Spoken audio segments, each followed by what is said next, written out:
Ja ťa vítam pri ďalšom videu štýlu, že reakcia. Chápeš? Zadarmo content. No a zaujala ma jedna vec, jeden podcast s Milanom Dubecom, kde je bývalá influencerka. Chápeš? Náročná práca skončila. Takže vysvetľuje to, že vlastne je to náročnejšie jak práca v bani. Chápeš? A potom vlastne, že keď pracuješ v bani, no nič, ja to idem pustiť a poďme sa na to pozrieť. Len počkaj do píče. Ešte sa musím pozrieť, že či točím. Točím, v pohode. Lebo nechcem to točiť na dvakrát. Paráda. Musíme otvoriť foťák. Nie, toto celé odtiaľ vystrihneš, hej? Proste iba to uvítanie tam necháš.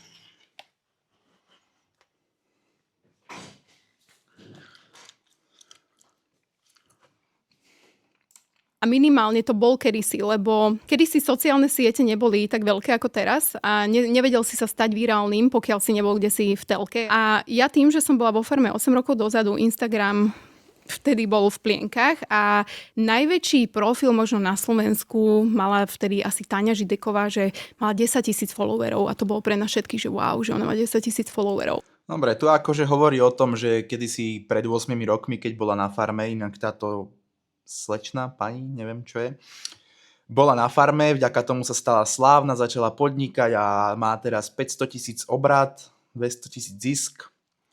No a hovorí tu o tom, ako sa môžeš proste stať úspešným. My si to pretočíme asi až potiaľto. Takže môžeme pokračovať. Ty si mala taktože ja sa snažím si vyhľadať maximum informácií o hosťoch.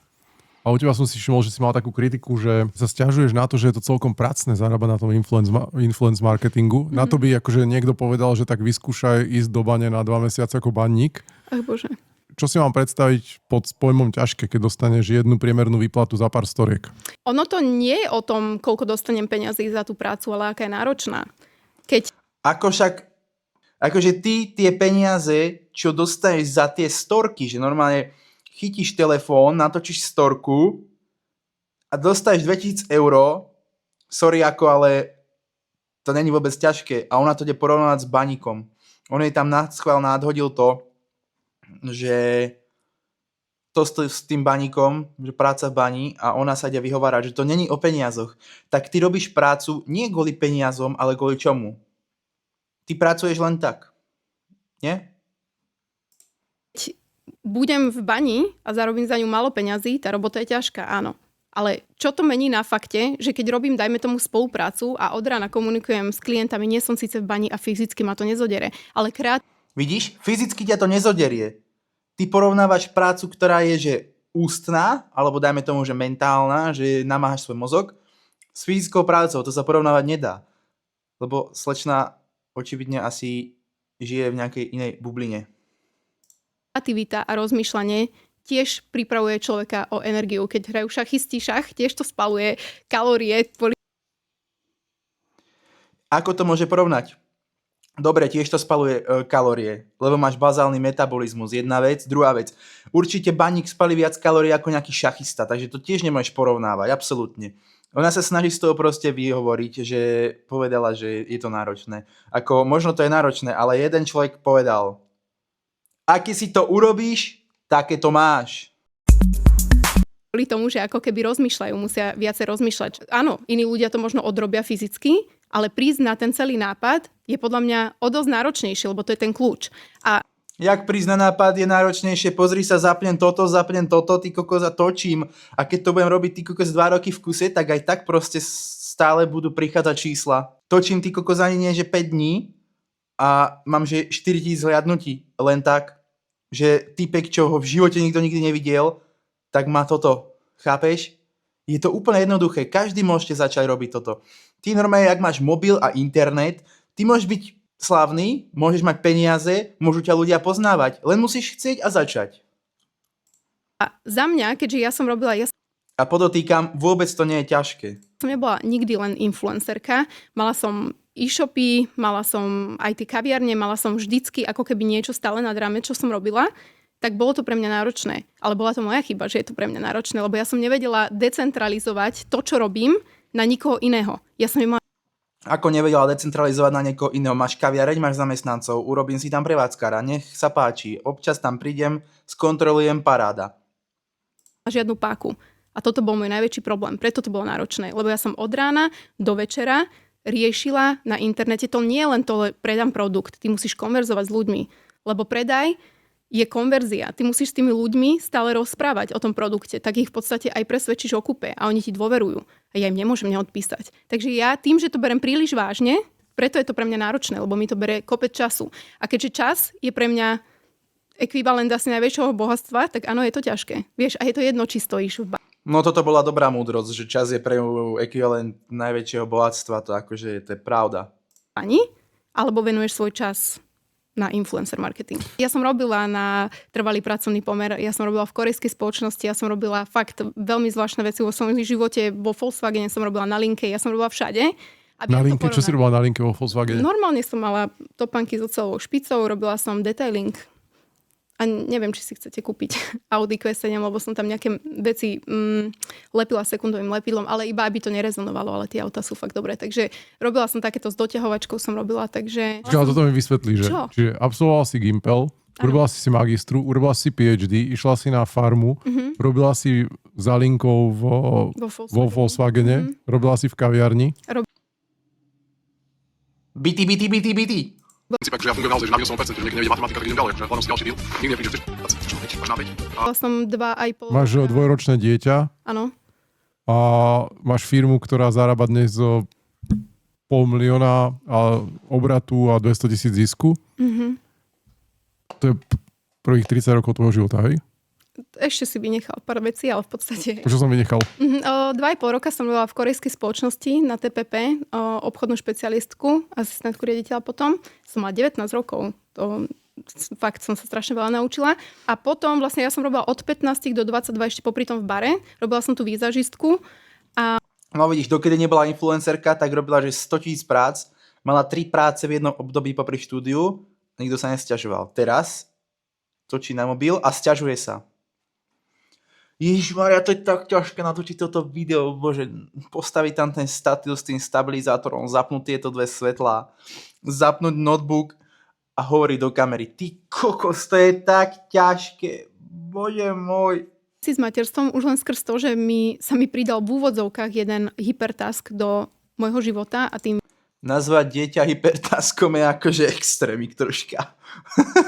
je moje dieťa, ktoré nevedelo, pokiaľ som sa chcela o ňu starať tak, jak som sa chcela, že som proste kojila rok aj 2 mesiace alebo 3, ono bolo proste s mamou a to sa nedá vyčleniť. Ja som nepoužívala žiadne iné mlieko, lebo mi to prišlo, že to nechcem robiť a zrazu ja som zabúdala na seba. Ja som stihla obriadiť dieťa, biznis, ale kde som bola ja? Kde bola nie ani, že idem si zacvičiť na nechty, aby som bola krásna, to je super, ale kde som ja ako človek. Takže v tomto bode som vlastne sa úplne na seba vykašľala, lebo som musela urobiť všetko a hlavne to, že používam slovo musela. Ja už chcem používať slovo chcela. Vieš. A tým, keď žiješ veľmi dlhú dobu so slovom musím, tak sa vytvorí odpor. A ten sa mi vytvoril a preto som si vlastne zmenila to. Ale to je super, pretože ja som si predtým nevážila sama seba ani v orientácii toho, že koľko si vypýtam peňazí. Niektorí influenceri, ktorí vôbec nemali taký výtlak ako ja, si pýtali 3-krát toľko bez hanby. Vidíš? Zarábali. Si tak povedali. A Ja čo? som vždy Pozrime sa, koľko zarobila najviac za mesiac. Alebo takomto influencer marketingu. 34,000 asi, 5. 34,000? To bol najlepší. Cením jednu vec, že veľa týchto influencerov sa hanbí alebo bojí povedať, koľko zarobili za mesiac. A ona iba 35,000 za mesiac. To není niekoho ani ročná výplata ináč. A ideme sa sťažovať? A porovnávať to s prácou v bani? To je divné, ne? Som sa pýtal na kolagén. To som videla. A z okolností, keď som sa včera večer pripravoval na tento podcast, tak som zistil, že ty si predával aj kolagén v roku 2022. Že čo si myslíš o tom, A teraz ja nehovorím, že ty, ale o tom, čo si robila ty, ale že myslíš si, že influenceri by mali mať aj zodpovednosť za to, že keď niečo predávajú a prisudzujú tomu nejaké vlastnosti, Určite. mali by mať aj nejakú reálnu zodpovednosť. A pre mňa zodpovednosť je iba vtedy, že nie že na papieri, ale že tak keď to nevíde, by mali niečo zaplatiť. V Amerike napríklad to takto je, že z Red Bullu slúbili, že budú mať krídla a nejaký Američan ich išiel zažalovať, že on žiadne krídla z Red Bullu nemá. Hej? Takže áno, určite áno. Ale to už je podľa mňa nepochopenie metafory a hyperboly. Vieš čo, ale funguje to, pretože bolo to povedané v marketingu. To, čo je povedané v marketingu, má platiť. My nemôžeme zavádzať spotrebiteľov, to je nezákonné. Dobre, čo si myslíš o kolagene? Paradoxne, ja som sledovala tvoje video, ja som si myslela, že kolagén je o dosť silnejší, ako bolo povedané. Lebo napríklad aj keď sa spýtam umelej inteligencie, čo mám užívať, navrhne mi kolagén. Je to Spýtam sa umelej inteligencie, čo mám užívať a navrhne mi kolagén. A nemáš svoj mozog? pre mňa vlastne paradox v tom, že ja som si myslela, že keď si zvolím, dajme tomu nejaký najčistejší kolagén, tak budem mať nejaký účinok, ale že nebudem mať takmer žiadny, tak to ma šokovalo. Aj v zahraničí, aj všade majú napríklad smoothies, keď hodnotím ako keby z môjho podnikania, kde pridávajú kolagén za, neviem, 2 eurá do plusu na to smoothičko, hej. A prišlo mi to, že by to bolo možno dobré aj pre tých zákazníkov, lebo oni si to zvyknú kúpiť. Ale vôbec nerozmýšľam nad tým, že či ten kolagén reálne ti dá do pokožky. Samozrejme, že nedá. Ani krém ti nedá, že ti vyhladí vrásky. To sú všetko invazívne zákroky. Kto to tvrdí, tak nehovorí úplnú pravdu. Ja som nikdy nehovorila o kolagéne. Predávala som kolagén. Bolo to asi mesiac. Mala som takú ako keby špeciálnu limitku, kde vlastne výťažok z toho kolagénu išiel na duševné zdravie. A ten kolagén bol vlastne No dobre, išlo to na dobrú vec, tak aspoň, že ojebávala ľudí na kolagéne, ktorý nefunguje, ale aspoň tie peniaze išli na dobrú vec. Teda dúfam. výdavkom ashwagandy, ktorá je v podstate nejakým spôsobom veľmi prospešná. Ináč neviem, keď tu budeš mať niekoho na budúce o ashwagande, tak nech mi povie. Ale teda je v literatúre, aspoň tú, čo som čítala ja, tak je to prospešné na úzkosť. Hej? A panické tieto formy. Takže ja som to predávala na základe... Dobre, tuto hovorí o tom kolagéne, to nás nebaví. Pozrieme sa na to, akú spoluprácu ľutuje. Na schválenie veci. Čo bola najviac taká, že triky vec, ktorú si propagovala a potom si tak spätne povedala, že toto som nemala propagovať? Hneď asi moja prvá spolupráca na chudnutie bol... Stiahnite si tento jeden e-book, ktorý vám zaručí ploché brúško. Nejaký sirup alebo niečo bol... Sirup na chudnutie. Keď ho vypijete, budete suchý jak palica. Bol to ofajč, jednoznačný ofajč, pretože som bola uvedená ja dokonca do toho obmilu, kde tá slečna, ktorá mi to vlastne predávala, tak ona ma odfotila v ten istý deň, predaj po. Len som stiahla brucho. To bola moja asi jedna z prvých spolupráci, vtedy sa za ňu tuším ani neplatilo. Ja som len chcela, že niečo schudnúť, mala som 22 rokov, hej, človek nevymýšľa v tej dobe podnikania úplne jak ty, ale skúša ako schudnúť. Takže som si vyskúšala ten spôsob, že tak keď ho... Tak prečo nezapojíš mozog a nepovieš si, že budem jesť normálne, budem sa hýbať a nepotrebujem nejaký sirup. To by tu každý jedol sirup. Ty kokos. používajú, tak to bude OK. Vôbec to nefungovalo, lebo dneska už mám úplne iné poznatky ohľadom toho, ale ja som reálne teda na základe toho, bolo to tiež MLM, ja som odmietla do toho MLM ísť, ona, že dobre, nevadí, že iba nech to dám na Instagram a keď niekto napíše, nech mu to predám a že z toho môže mať províziu. Takže som si povedala, že OK. A jak mi začali vlastne písať mamičky na materskej, že stalo to cez 100 € pred 8 rokmi, takže to bola fakt komodita. A keď mi táto žena napísala, že musí čakať na svoju materskú a ja som jej mala predať produkt, ktorý podľa mňa nefunguje. Vtedy som si povedala, že viete čo, nekupujte si to, prosím, že ja s tým končím. Takže trvalo mi to asi týždeň, kedy som si uvedomila, že to je totálne nekalé a totálne nespravodlivé. A toto bola asi najhoršia spolupráca. To znamená, že vlastne ty si mala za úlohu, že normálne, že vypiť ten sirup, alebo inak, že neviem, ty si mi aj hovorila, že sú influenceri, ktorí majú veľký výtlak, ale nedokážu na tom zarobiť toľko, čo ty. Čiže ty zarábaš, že by som povedal, že ty patríš medzi top 100 zarábajúcich influencerov na Slovensku? Kľudne top 5 by som povedala. Top 5, ok. Kto sú tí 4? Ja to hodnotím na základe toho, čo vidím, na základe objemov reklamy, ktoré vidím, na základe ceníkov, ktoré cca viem, že majú a na základe vlastne recenzií alebo referencií od klientov, že majú výtlak. A to je určite Filip Jovanovič, Jovinečko, Jana Hrmová, ona je OG, veľmi dlho je tu veľmi dobrá predajkyňa, by som povedala takto. Určite je to Táňa Žideková, tá je podľa mňa jedna z najlepších influenceriek vôbec, ona je fakt jak stroj. Akože aj Bianka Rumanová je fajn, ale stále sa bavíme Bianka Rumanová je fajn. 70/30.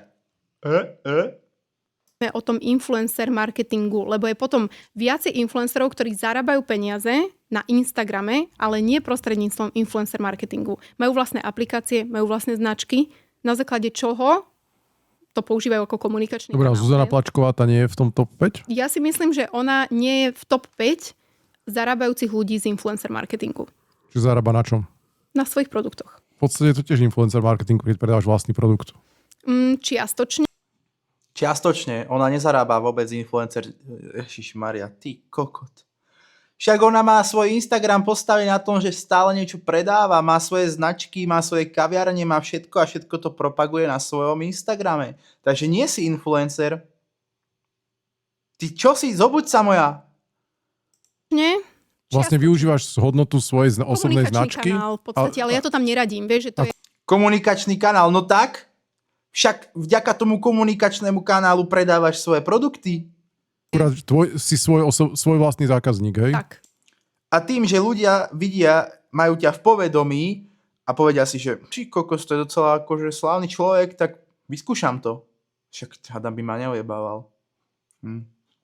Jaj. Že nemáš externého zákazníka. Ale ty si neplatíš, takže ako zarábaš. Tak ale robí pekný obrad podľa Finstatu, 2,2 milióna. Určite, ale ona má fakt veľmi veľa prevádzok, je vo veľmi veľa firmách, má veľa tých produktov, ona má to portfólio fakt široké, že ona v podstate promuje len tie svoje vlastné produkty, hej? Takže ja napríklad Influencer pre konkrétne. Promuje len svoje vlastné produkty. Však samozrejme, tak robí spoluprácu sa na sebe. áno, Čím to je? lebo sú to muži na Slovensku. Že nemajú hodnotu? Nemáme hodnotu? No vieš, ináč ty si paradoxne človek, vieš, ale teba si vážia. To je trochu iný smer. Na Slovensku si vybudovať to, aby muž bol pozitívne hodnotený na sociálnej sieti ako influencer alebo ako nejaká verejná známa osoba je veľmi náročné. Pretože na Slovensku, pokiaľ sa niekto snaží a je to muž, o to byť influencer je to cringe. Veľakrát. Skeče sú jedny z najlepších vecí, ktoré môže muž robiť na to, aby sa stal na tej platforme úspešný a zároveň vedel zarábať peniaze na influencer marketingu. Pretože vie v podstate svojským a vtipným spôsobom prezentovať produkty. Čiže keď to pomenujem, tak vlastne ženy to majú jednoduchšie v tom, že ich cieľovka sú ženy, ktorým vlastne ukazujú oblečenie. To čo povedala? Že je to cringe? Moja, ty si cringe, keď normálne, že porovnávaš influencera s baníkom a hovoríš, aké je to náročné vymýšľať nápady, si z toho normálne fyzicky vyčerpaná a tvoje kalórie idú, že normálne, že do piče. Kozmetiku a potom vlastne tie beauty produkty. Zatiaľ, čo my muži, jednoducho by sme asi vyzerali cringe, keby sme ukazovali oblečenie a kozmetiku pre mužov. Prečo by vyzeral muž cringe, keby ukazoval oblečenie? Však by si to pozreli iní muži a možno by sa inšpirovali, že aha, pekné oblečenie. Alebo by si to pozreli muži, že tu mám výrážku, tak tento mi odporúča takýto krém, možno mi to pomôže. Čo ti šibe? Že ja, keď poviem môjmu ženskému publiku, ktorom mám asi 97%, kúpte svojmu mužovi tento krém, tak oni ho kúpia. Dobre, ale ty hovoríš, že tvoje kampane sú výkonnostné smerom na ženu. Áno.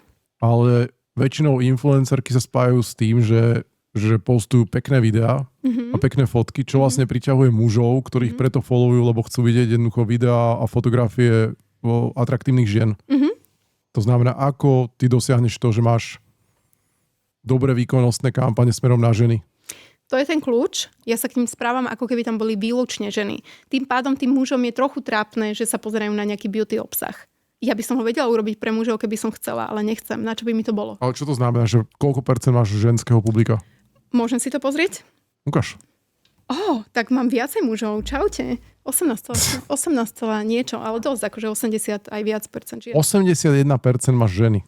Áno. Čiže žena, ktorá dobre vyzerá, dáva nás na web svoje videá a fotografie, tak pritiahne 81% žien. Toto bol, dámy a páni, kompliment hodný len Milana Dubca v týchto číselných, áno, že vlastne si mi povedal, že som Robí niekde v korporácii, má teraz, že možno nadštandardný plát a teraz má plát. Teraz sa pozrieme, že ako sa môžeš stať bežný zamestnanec influencerom. Som zvedavý, čo tu na pani slečná Lucia Almakukus povie. V hrubom 2000 eur mesačne alebo 2400 eur mesačne môže si vytvoriť takýto človek side job, z ktorého mu príde 1000 eur mesačne, že vytvorí si nejaký influencing, Instagram, kde bude zarábať na nejakých spoluprácach? môže. Každý Ale ako na to? Normálne, daj mi teraz, že 7 krokov, ako zarobiť 2000 eur mesačne prostredníctvom influencing marketingu. V prvom rade to je ako podnikanie. Musíš mať osobnostný predpoklad, byť buď podnikateľom, alebo byť možno zaujímavou osobou, alebo verejne známou osobou, alebo influencerom. Musíš mať nejaké osobnostné predpoklady, prečo by ťa tí ľudia Byť influencerom, byť zaujímavou osobou, byť verejne známou osobou, ale on sa ťa pýta, ako sa stať tou verejne známou osobou. Chápeš? radi sledovali. Nemusíš byť dokonca ani nejaký obrovský extrovert, nemusíš mať ani v podstate dar reči, čo sa týka videoformátu, môže to byť písaná forma. Dneska už je to naozaj veľmi všeobecné. Lenže musíš sa tým influencerom stať od nuly. To znamená, že nejako ťa ľudia musia začať vnímať, nejako ťa musia začať poznať. Buď začneš tvoriť konzistentne obsah na sociálnej sieti, ktorý sa vymýka nejakým normám. Prečo by ťa ľudia mali sledovať? Veľakrát na Slovensku je to, že si ľudia pozrú niečo, čo je cringe, má tam veľmi veľa videí o videní. Potom je to človek, ktorý ohovára druhých ľudí, to je na Slovensku veľmi populárne. V podstate veľmi veľa ľudí sa snaží. Mám content aspoň, vieš? Vieš moja? Ľahký, jednoduchý content. Iba dávam do povedomia ľudí, ktorí povedia pičovinu. Chápeš? A za to sa dostávam, že tu som teraz, tu si ty, ale ja takto, že kráčam hore, vieš? Že zachubem tam. Presadiť sa tým, že robia napríklad takéto, jak by som to povedala, Satíru. ani nie, že satíru, ale možno, že reagujú na kauzy a idú moralizovať. To je najobľúbenejšie, pretože vtedy sú oni za fešákov a ten človek, ktorý je verejne prepieraný, to je moderné alebo populárne na ňo nadávať. Čiže poprvé, že musí No veď, free zhliadnutia. Inak nezabudni dať odber, like a napíš do komentáru, že či by sa chcel stať influencerom. sa rozhodnúť, či na to máš predpoklady. Áno, Po druhé, vybrať si tú oblasť, áno. ktorá si nejaké pomenovali. Áno, pomenovala. alebo tá reality show, to je tiež ako jeden z kľúčov, ako sa dostať k väčšiemu počtu publika, ale ty už musíš vedieť, že máš niečo, čo vieš tým ľuďom ako keby dať, že prečo by si ich zaujímal. Takže vždy nejdeš úplne z nuly, teba musí ten Instagram nejakým spôsobom baviť. Čiže vlastne predtým, keď sa prihlásiš do reality show, ktorú si myslíš, že ťa vyboostuje hore, tak musíš mať už niečo, Aj niečo. čo ti, kde vieš vytvárať ten content pol roka, rok, Áno. už dávaš nejakú hodnotu, hej? A teraz tá hodnota by mala byť v nejakej oblasti, ktoré rozumieš. Ktorej rozumieš, ktorá ťa baví, v ktorej si vieš byť autentický. Ľudí nebaví neautentický Ja si myslím, že som docela dosť autentický. Poviem, čo si myslím, takže daj odber. človek, robot, dokonalý, pretože oni hľadajú na tej sociálnej sieti niekoho, ku komu inklinujú, komu rozumejú, ktorým sa im páči, alebo zároveň aj nepáči. Ja už som tu minule hovoril o Coldyho tatko, ten robí vlastne opravuje auta na Instagrame, také tie staré. Potom ja ešte som párkrát zmieňoval taký influencer, ktorý robí, že fotí železo na stavbách predtým, než ho zaleješ betónom. Dobre. Ten má 25 000 followerov. A vlastne, čo ja tým chcem povedať, že to neznamená, že poďte teraz robiť všetci niečo, čo fungovalo, že poďte urobiť, ja neviem, tento hodnotiaci content, alebo sa fotiť v pekných pozách. Naozaj každý máme nejakú schopnosť a vlastnosť, alebo máme nejaké hobby, alebo nejaký job, ktorému rozumieme. Môžeme v podstate toto spracovať, vyrábať z toho content, ktorý môže byť úspešný pre nejakú cieľovku a tým pádom môže byť veľmi špecifický influencer pre konkrétnu cieľovku, ktorá môže zase zaujímať nejakého zákazníka. Môže byť a Presne, hlavne mal nebyť pravdu. dokonalý. V tom slova zmysle, že byť najviac sám sebou a vôbec sa nezaoberať tým, že čo povedia ľudia, byť pripravení na tom, že vždy zo začiatku ťa všetci aj tak zhejtujú, na to sú proste sociálne siete, hlavne TikTok, tam ťa všetci zhejtujú, aj keby si panenka Mária, ale ty keď budeš všetko robiť iba tak, aby sa malo, ten obsah máš nádherný, máš ho krásne vlastne rozsekaný, vizuálne dokonalý, tak nikoho nebudeš zaujímať. Čím viac si sám sebou, tým viacej ľudí zaujímaš. OK, čiže jedna, Presne. rozhodni sa, či na to máš Áno, a pozbudzujeme, má na to každý. má na to naozaj Nemusíš sa rozhodovať, či na to máš. Ty sa musíš rozhodnúť, či to chceš robiť. Môže to robiť fakt každý. Ak máš že mobil, internet, môžeš. Kedy chceš. každý. Len sa treba rozhodnúť to robiť pravidelne.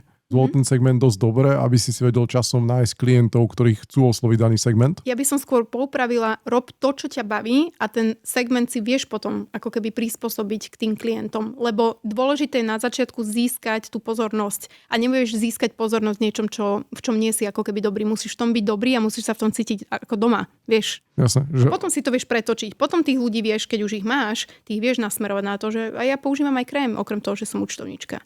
Vieš, čo ty myslím?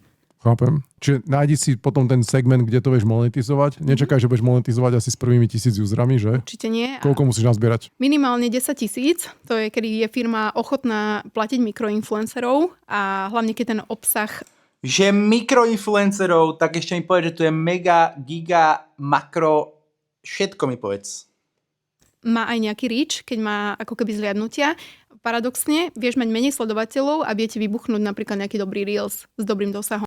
Hej? A takto, keď ich máš niekoľko a niekoľko, tak dokonca, keď vidia, že ty máš veľmi dobré zliadnutia na reelse, tak ani nezáleží, koľko máš sledovateľov, lebo vedia, že ten obsah robíš dobre. A keď už chytíš ten trend, rob tie videá, ktoré ti chytia trend, nevymýšľaj ďalšie. Je to zbytočné. Čiže vlastne, keď robíš nejaké dobré video, ktoré ti vybuchne, tak vlastne rob to video do nekonečna v rôznych variáciách? Nie do nekonečná, ale dokým ľudí baví. OK. Čiže dosiahni 10 000 followerov, to sme si povedali štvorka, ale s tým, že asi bacha, veľký warning, že nekupuj si ich. Nie, to v žiadnom prípade. Ako keď si človek kúpi, poznám veľa ľudí, čo si kúpili sledovateľov, ale v podstate to nemá význam. Nemá to význam. Minieš si peniaze, pre tých ľudí nie si zaujímavá, lebo k tým sledovateľom si musíš kúpiť views, tým sledovateľom si musíš kúpiť lajky, pretože firmy sledujú interakcie. Čiže potrebuješ mať reálne svoje publikum, že radšej si ho vypipla, nech to trvá 2-3 roky, ale že nech to tam je odmakané a nech je to tvoje publikum, ktoré s tebou interakuje. Čo je Peťka? Ja by som tam dala tú konzistentnosť, pretože treba si uvedomiť, že influence Podľa mňa konzistentnosť je top 1. Ty, keď budeš robiť úplne hovná a budeš to robiť 10 rokov v kuse pravidelne, tak ty budeš slávny. Fakt. Či už sa bavíme o YouTube, Instagrame, všetkého. Ty, keď to robíš pravidelne a stále, tak vybuchneš.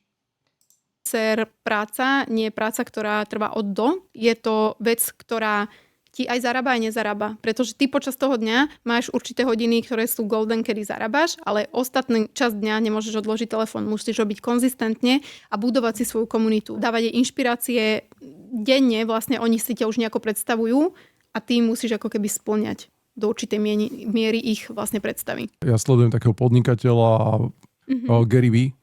Poznáš? Nie. A on hovorí akoby o budovaní tých sociálnych sietí, že jednoducho máš byť konzistentný. To je akože prvá vec a že nemáš sa báť dávať denne 2-3 videá, lebo vlastne on hovorí, že je to zadarmo a ty nevieš, ktoré sa chytí. Toto je pravda, pokiaľ buduješ zo začiatku svoj kanál. Pretože presne, ty nevieš, ktoré sa chytí. A keď vieš, ktoré sa chytilo, rob také isté. Hej? Že také isté s iným obsahom. Vymeň obsah. On má 11 miliónov followerov a robí to stále. Ale on je Američan. Nie? Väčší trh. No jasné. Tak to majú úplne tam so Stinom malo nejaký impact. Dobre, budeme mať aj boda 6 a 7? To sa odvíja od situácie. Ja si myslím, že treba to nechať asi aj na to, že či sa v tom ten človek naozaj cíti a či to chce robiť. To je proste niekoho je to cesta, niekoho nie. A podľa toho, čo je ochotný. No nič, pozrime sa ešte na poslednú časť tohto videa a to je, že kedy chce táto pani Lucia skončiť úplne so sociálnymi sieťami. Teba. Kedy bude mať Lucia Almaxus tak nastavený biznis, že bude musieť robiť sociálne médiá na to, aby sa uživila? Veľmi zaujímavá otázka, ktorá nie je úplne v mojej moci, čo je v jednej hladine strašne krásne, lebo to nemôže byť v mojej moci, pokiaľ chcem, aby som to mala decentralizované. Intenzívne na tom pracujem a ja veľmi dúfam a veľmi verím, že už to bude budúci rok. Ja som si povedala, že chcem ísť 30. Takže budúci rok už. Takže je nám to ľúto, ale budúci rok možno končí. Končila už pred pár mesiacmi, ale budúci rok končí už úplne. Do dôchodku, ja som to myslela vážne, takže dúfam, že má Boh so mnou také plány, ktoré tomu budú nasvedčovať, aby som vlastne nemusela byť hlavným šašom v tomto príbehu. To je jediné, o čo mi ide, aby som mohla žiť svoj život. Držím ti palce, aby ti to vyšlo a ďakujem, že si prišla do Money Talk. Takže toto máme koniec tohto videa. Dozvedeli sme sa, že skončí možno do roka a je docela zaujímavé porovnávať prácu influencera s baníkom a neviem, je to divné, proste mne tá osoba príde strašne preafektovaná a ako keby žila vo vlastnej bubline. Proste zaseknutá v tom, že ja som influencer, som na človek. No nič, zanechaj komentár, like a odber, lebo za každý odber mám 5 €. Takže pacni ho tam.